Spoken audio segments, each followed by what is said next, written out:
Probably being more confident in the importance of the things that I'd done and the things that I could sort of sell myself with. I felt previously a little bit like the world was full of everyone else who's done these big, high flying, fancy research projects or these fellowship projects. And I was just little old me having done run through training, but very slowly because of family reasons, and that I didn't really have anything much to offer.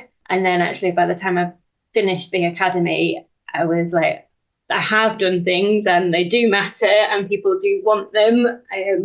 And teasing those out over the course was probably the biggest shift for me, really.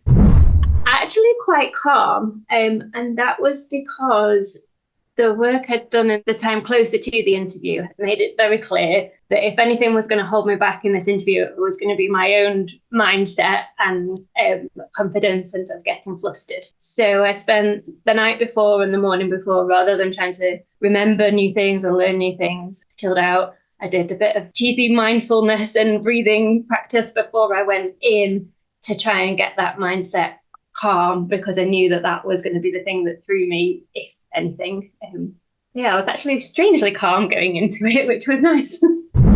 And when I walked out the door, that's when I went, oh my goodness, the computer crashed and this was awful. And then I had my me meltdown, really. Not a meltdown, but that's when I started to think that it had actually gone really badly. And actually, it was only later down the line when I started to think through it all that I was like, actually handled that all right. I'm pleased that happened, because these feelings about, oh, this is, it was a disaster, I messed it up. That's the sort of thing that you could have brought into the interview and would really have affected you. But whatever you did, you managed to hold all of that out to perform well, which is really, really good. Absolutely do it. No regrets from doing it. And I think the thing for me was, although it was a group course with a cohort, that actually the feedback and the advice you get given is really personalised. We've never met before, but within just a few sessions, you'd picked out what it was going to be for me that was going to be my issue. And to be able to then know that in advance and build on it was, really, really helpful.